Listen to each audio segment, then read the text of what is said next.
Ndafika ndihamba nengelosi bathi siyawubona indawo, and then xa sihamba ndeva ihit, kwakushushu kakhulu. Ndabe sekufika kum ukuthi akukho zulwini la siyakhona, kusesirhogweni. Ndibe sendibuza ukuthi siyaphi, batsho ukuthi kusesirhogweni. Ndibe sendibuza i-distance yokuthi kule ndawo esikuyo nakule ndawo esiya kuyo ingakanani, because of i-heat endandiyiva, isifuthu ndandibilile. Babe sebesithi is 400 kilometers away, but ubushushu endandibuva yangathi ndothi mbawula okanye emlilweni lo wenkuni. Mase ndicinga andizange ndihambe ngenyawo kunye nabo ukuyofika pha, because i-heat endandiyiva ndangeke ngikwazi ukukhona ukuhamba.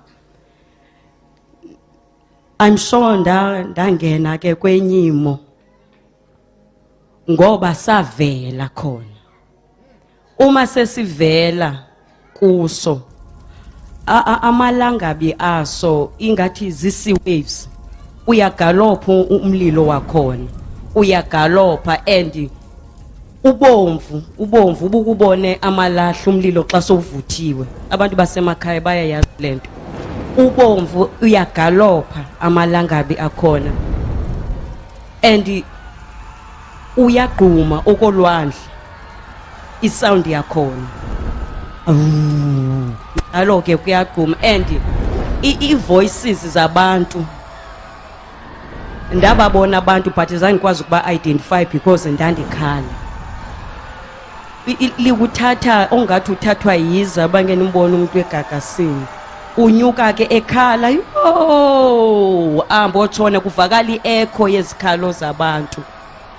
Usebesithi kum abona abantu abazofika apha abaninzi ngabazalwane, ngoba abazalwane bayadlala endlini kaNkulunkulu, abafuni ukuphenduka.